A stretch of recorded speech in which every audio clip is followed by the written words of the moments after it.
Hello लाडक्या बहिणींनो आणि लाडक्या ताईंनो, मुख्यमंत्री माझी लाडकी बहीण योजना आणि याचा 20वा हप्ता कधी भेटतो, कोणाला भेटतो याची आतुरता, उत्सुकता आणि उत्कंठा महाराष्ट्रातील सर्वच बहिणींना लागलेली आहे.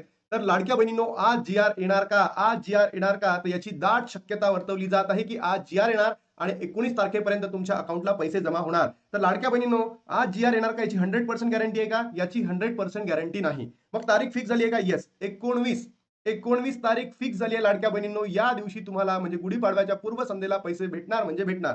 सोबतच या व्हिडिओमध्ये लाडक्या बहिणींनो 3 आनंदाच्या बातम्या सांगतोय, ज्या मंत्री आदी तटकरे मॅमनी याची सविस्तर माहिती दिली आहे.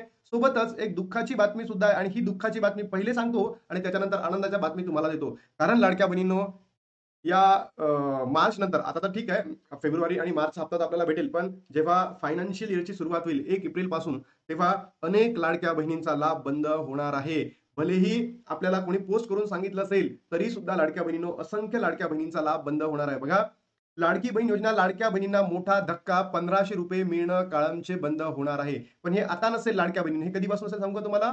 हे एप्रिलपासून असेल, एप्रिलपासून. मुख्यमंत्री माझी लाडकी बहीण योजनेअंतर्गत 60 लाख पर्यंत महिला अपात्र ठरू शकतात. मी तुम्हाला काल नंबर सांगितला होता, 1,05,00,000. 3 दिवसांपासून तोच नंबर सांगतोय आणि याचंच हे बघून, तीव्रता बघून आदिती तटकरे मॅमने त्यांच्या फेसबुक हँडलला पोस्ट करून सांगितलं, की अपात्र बहिणी ठरणार नाही आहेत. मग अपात्र ठरणार नाही आहेत, तर हे जे वृत्तवाहिन्या इतक्या सांगत आहेत, सोबतच ज्या बहिणींची ई-केवायसी झालेली नाहीये, बरोबर? अशा 30 ते 35 लाख बहिणी आहे आणि ज्यांची केवायसी झाली, तर त्यांचाही लाभ बंद करणार आहे सरकार एप्रिल पासून. तर विचार करा लाडक्या बहिणींनो, ऑलमोस्ट हा नंबर 1 कोटी पर्यंत नसेल तर 60 लाखापर्यंत असणार म्हणजे असणार. म्हणजे लाडक्या बहिणींनो, तुमचा लाभ, तुमच्यापैकी काही बहिणींचा लाभ बंद होणं म्हणजे होणार म्हणजे होणार. योजनेला लाभ सुरू ठेवण्यासाठी शासनाने ई-केवायसी अनिवार्य केली आहे. अनेक महिलांच्या ई-केवायसी प्रक्रियेत चुकल्या झाल्या असून दुरुस्त करण्याची अंतिम तारीख 31 मार्च 2026 आहे. या मुदतीत दुरुस्त न केल्यास ₹1500 मासिक लाभ कायमस्वरूपी बंद होऊ शकतो. मात्र महिलांना त्वरित दुरुस्ती करावी लागेल. म्हणजे तुमच्यापैकी ज्या बहिणींनी अजूनही ही केवायसी एडिट केली नसेल, तर तुम्ही नक्की त्याला एडिट करा, अन्यथा तुमचा लाभ तिथून बंद केला जाईल. त्या अंतर्गत पात्र ठरणाऱ्या महिलांना दरमहा ₹1500 मिळतात. या योजनेतील भरघोस प्रतिसाद मिळाला. आतापर्यंत कोट्यवधी महिलांनी या योजनेचा लाभ घेतला असून दरमहा त्यांच्या खात्यात निधी जमा होतो. मात्र शासनाच्या योजनांचे अनेकांनी गैरफायदा घेतला असून फसवणूक केली, तरीही पैसे लाटले. त्यानंतर पडताळणी करण्यात आली. निवडणुकीनंतर निकषात कारण देत सरकारने ई-केवायसी प्रक्रिया सुरू केली आणि याच लाडकी बहीण योजनेनंतर एक मोठी अपडेट समोर आली आहे, की कारण याच ई-केवायसीमुळे तब्बल 60 लाख महिला अपात्र ठरू शकतात. तर मला असं म्हणायचं आहे, की हा जो नंबर आहे ना, लाडक्या बहिणींनो, 60 लाख ते 1 कोटी दरम्यान असणार आहे. अपात्र होणारा नंबर. अपात्र होणारा जो नंबर आहे, हा 60 लाख ते 1 कोटीच्या दरम्यान असणार आहे आणि याची मी खात्रीशीर माहिती देतोय. कोणतंही YouTube काही चॅनल सांगत असेल, तर लाडक्या बहिणींनो, टेन्शन घेऊ नका. 100% इतक्या बहिणी अपात्र ठरणार आहे. कारण सरकारने निधी मंजूरच 21,000 कोटीचा केलाय. 21,000 कोटीचा निधी मंजूर आहे आणि लास्ट इयरचा जर निधी बघितला असेल, तर अल्मोस्ट आपण म्हणतो 42,000 कोटी होता. 42,000 कोटी आणि मग याला सप्लिमेंटरी म्हणून त्यांनी पुन्हा 6,000 कोटीचा निधी मंजूर केलेला होता. पण जर तुम्ही आता बघितलं असेल, आता निधी अर्धाच आहे आणि सबसिडीमध्ये जेव्हा पुन्हा अनुदान द्यावं लागेल, तेव्हा अर्धाच देतील. तर हा जो निधी आहे अल्मोस्ट 25,000 कोटीपर्यंत जाईल. म्हणजे विचार करा, एवढ्या बहिणींची संख्या कमी होणार आहे. ते पुढे वाढवतील, नाही वाढवतील ते त्यांचा मुद्दा वेगळा. पण लाडक्या बहिणींनो, लाभ कमी होणार आहे. ही दुःखाची बातमी मी तुम्हाला दिली. आय होप तुम्हाला समजली असेल. पण लाडक्या बहिणींनो, ज्या बहिणींची ई-केवायसी चुकली असेल, त्यांनी प्लीज करून 31 डिसेंबर पर्यंत, सॉरी 31 मार्च पर्यंत 2026 या दिवसापर्यंत तुमची ई-केवायसी एडिट करून घ्या, अन्यथा तुमचा लाभ बंद होईल. त्यानंतर लाडक्या बहिणींनो, एक ही न्यूज सांगतो, की दररोज मी सांगतोय, की ज्या बहिणींना नोव्हेंबर, डिसेंबर पासून हप्ते भेटलेले नाहीयेत, त्या बहिणींना हप्ते भेटणार नाही. पेंडिंग लाभ भेटणार नाही. अनेक युट्यूबर्स आजही सांगत आहे, की 4,500 मिळणार आहे, 6,000 मिळणार आहेत. अशा फसव्या व्हिडिओंकडे जाऊ नका. तुम्हाला पेंडिंग लाभ भेटणार नाही म्हणजे नाही लाडक्या बहिणींनो. मग आता खुश खबर काय, हे तुम्हाला या व्हिडिओच्या माध्यमातून सुद्धा सांगतो. कारण लाडक्या बहिणींनो, ही अत्यंत महत्त्वाची बाब आहे. भलेही मी काल व्हिडिओ बनवला, त्या दिवशी व्हिडिओ बनवला आणि सांगितलं 1,05,00,000 बहिणी अपात्र ठरणार आहेत. बरोबर? मी व्हिडिओ बनवला आणि लगेच आदिती तटकरे मॅमनी अशा पद्धतीचा एक मेसेज त्यांच्या फेसबुक पोस्टला टाकला. मुख्यमंत्री माझी लाडकी बहीण योजनेतील लाभार्थ्यांच्या कपातीबाबत काही माध्यमांकडून प्रसारित करण्यात आलेल्या बातम्या चुकीच्या आणि तथ्यहीन आहेत. मान्य आहे, तथ्यहीन आहेत. मग आदितीताई तटकरेंना आपण एक प्रश्न विचारू या ठिकाणी, की मॅम किंवा महाराष्ट्राच्या महिला व बालविकास मंत्री साहेबा, आमचा लाडक्या बहिणींचा हा प्रश्न आहे, की ज्या बहिणींची ई-केवायसी झालेली नाही 31 डिसेंबर पर्यंत, या बहिणी अपात्र ठरल्या की नाही हे आम्हाला सांगा. ठरल्या. सोबतच तुम्ही जून, जुलै, ऑगस्ट महिन्यामध्ये काही बहिणींना अपात्र केलं होतं. ऑलमोस्ट 26 लाख बहिणी त्या होत्या. त्याचबरोबर आता तुम्ही ई-केवायसी केली. आणि केल्यानंतर लाडक्या बहिणींनी त्यांची एकादशीच करताना चुकली. कारण की प्रश्न तुम्हीच चुकीचे टाकलेले होते. आणि तरी सुद्धा तुम्ही त्याला लाडक्या बहिणींचा जो लाभ आहे तो बंद केला. म्हणजे अपात्र केलं. मग तुम्ही म्हणतात की 31 मार्चपर्यंत तो तुम्ही काय करा पूर्ण करा. मग या ज्या बहिणी अपात्र केल्या, या तुम्ही जाणून बुजून केल्या का? हे आम्हाला सांगा. बरोबर. आता जर प्रसार माध्यमे खोटे बोलत असेल किंवा आम्ही युट्यूबर्स खोटे बोलत असेल, तर जे काही तुम्ही केलेलं आहे ते अगदी खरं असेल. तुम्ही हे जाणून बुजून केलं असेल. अगदी बरोबर लाडक्या बहिणींनो, तुम्हाला समजत आहे का मला काय म्हणायचं आहे?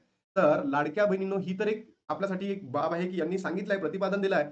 फक्त आता आपल्याला हेच बघावं लागेल, खरंच आता 1 एप्रिल पासून किती बहिणींना लाभ भेटतो आणि नाही भेटत. जर असं झालं नाही, तर आदिती तटकरे मॅम एकतर म्हणजे आदिती तटकरे मॅम म्हणण्यापेक्षा सरकार, राज्य सरकार एक तोंडावर पडेल. कारण की हे बोगस सरकार आहे, ढोंगी सरकार आहे. अशा माध्यमातून ते आपल्याला बहकवण्याचा प्रयत्न करत आहेत. तर लाडक्या बहिणींनो, तुम्हाला एवढंच सांगायचं मला या ठिकाणी, की आता आपल्याला वेट अँड वॉच करायचं आहे. 1 एप्रिल नंतर किती बहिणींना लाभ भेटणार आहे आणि किती बहिणींना भेटणार नाही. मग याची सविस्तर माहिती आदिती तटकरे मॅमनी त्यांच्या फेसबुक हँडलला द्यावी, की किती बहिणींना पहिले लाभ भेटत होता आणि किती बहिणींना 1 एप्रिल 2026 पासून पुढे लाभ भेटणार आहे, याची डिटेल्ड माहिती आपल्याला पाहिजे आहे. तर नाही पुन्हा आपण आंदोलन आणि आरटीआय करू. आंदोलन आणि प्लस आरटीआयला पुढे जाऊ. अन्यथा हे सरकार आपलं ऐकणार नाही आहे. बरोबर? दिनांक 31 मार्च 2026 पर्यंत लाडक्या बहिणींनी ई-केवायसी करण्याची संधी देण्यात आलेली आहे. ही जी ई-केवायसी आहे लाडक्या बहिणींनो, फक्त आणि फक्त कोणाची? ज्या बहिणींची ई-केवायसी चुकली आहे. ज्या बहिणींची ई-केवायसी काय चुकली आहे, अशाच बहिणींसाठी आहे. अशाच बहिणींसाठी आहे. ही नवीन ई-केवायसी नाहीये. ज्या बहिणींनी ई-केवायसी केलीच नाहीये त्यांच्यासाठी नाही आहे. मग आदित्य तटकरे मॅम त्यांच्यासाठी का नाही करत आहे? सोबतच याबाबत कोणती अधिकृत माहिती विभागाकडून प्रसिद्ध झालेली नाही. या संदर्भात कोणती वृत्तप्रसारित माध्यमांनी तथ्याची पडताळणी करावी आणि ही नम्र विनंती. अगदी बरोबर आहे. ही करावीच प्रसार माध्यमांनी. पण लाडक्या बहिणींनो, तुम्हीच विचार करा, असं कुठेतरी होईल का? म्हणजे एक आपल्याला भेटलंय त्यांनी, की लाडकी बहीण योजना बंद होणार नाही, ही पहिली खुशखबर. लाडकी बहीण योजना बंद होणार नाही. बंद होणार नाही ही खुशखबर. दुसरी, त्यांनी म्हटलं, की बहिण्यांची जी संख्या आहे, ती संख्या आता तेवढी नसायला पाहिजे. त्यांनी म्हटलं, की अपात्र बहिणी कमी होणार आहेत. कमी होणार आहेत. ही दुसरी खुशखबर आहे. आणि तिसरी, त्यांनी प्रसार माध्यमांशी बोलताना सांगितलं, की ₹21 आम्ही योग्य वेळेत देऊ. पण ही योग्य वेळ कधी येणार आहे हेच आपल्याला माहिती नाही. योग्य वेळ कधी येणार आहे? गेल्या 2 वर्षापासून तेच म्हणताय. एकनाथजी शिंदे साहेब सुद्धा हेच म्हणताय. फडणवीस साहेब सुद्धा हेच म्हणत आहे. पण हे ₹2100 कधी देणार याची माहिती अजून त्यांनी दिलेली नाही. या 3 खुशखबरी आहे, की लाडकी बहीण योजना बंद होणार नाही. लाभ सुरूच राहील. ज्या बहिणींना खरंच गरज आहे त्यांचा लाभ सुरू राहील. पण मला असं म्हणायचं आहे, की ज्या बहिणींचा ई-केवायसीचा मुळे लाभ बंद झालाय त्यांना सुद्धा केवायसीमुळे लाभ बंद झाला असेल त्यांना ई-केवायसी करण्याचा चान्स द्यावा आणि त्यांचा लाभ सुरू करावा. आणि जी अपात्र जी ही न्यूज दिली आहे आदित्य तटकरे मॅमनी, याच्यामध्ये कोणतंही म्हणजे विचार नसावा, की बाबा लाडक्या बहिणीचा लाभ बंद करायचा आहे, असं करायचं आहे, तसं करायचं आहे किंवा लाडक्या बहिणीची फसवणूक करणारा हा मेसेज नसावा, एवढीच अपेक्षा आहे. आणि हा मेसेज खरा जसाचा तसाच खरा असावा आणि वृत्तवाहिन्या आणि मी सुद्धा चुकीचा असावा किंवा मी खोटा असावा, असं मी या ठिकाणी म्हणतो. आदित्य तटकरे मॅमच या ठिकाणी योग्य असेल, असं या व्हिडिओमध्ये आपण म्हणू इच्छितो. समजा जर आदित्य तटकरे मॅम चुकीच्या ठरल्या, तर आपला लाभ बंद होईल आणि जर मी खरं ठरलो, तर लाडक्या बहिणीनं लाभ म्हणजे मी खरं ठरलो, तर लाभ तुमचा बंद होणारच आहे, असं. आणि ₹2100 सुद्धा तुम्हाला आता भेटणार नाहीये, पण तुम्हाला भेटतील. याची काळजी करू नका. सरकार भेटून देणार आहे. मग त्यानंतर बघा लाडक्या बहिणींनो, 19 तारखेला 100% तुम्हाला लाभ भेटणार म्हणजे भेटणार, याची 1000% मी तुम्हाला गॅरंटी देतोय. ठीक आहे. भले आज 13 तारीख आहे. आज जी-आर येईल. समजा नाही आला, उद्या येईल. 16-17 मध्ये येईल आणि 18-19 मध्ये तुमचा वितरणाचा लाभ सुरू होईल. ठीक आहे. त्याच्यानंतर लाडक्या बहिणींनो बघा, आज जी-आर येणार का? मी गॅरंटी घेत नाही. पण येऊ शकतं. तारीख फिक्स आहे का? पैसे वाटपची? येस. 19 तारीख आहे. 3 आनंदाच्या बातम्या दिल्या आणि एक दुःखाची बातमी सुद्धा तुम्हाला सांगितली. तर लाडक्या बहिणींनो, महाराष्ट्रातील तमाम बहिणींपर्यंत व्हिडिओला पोहोचवा. आता थांबतो आणि भेटतो तुम्हाला नवीन व्हिडिओमध्ये. तोपर्यंत जय हिंद, जय महाराष्ट्र.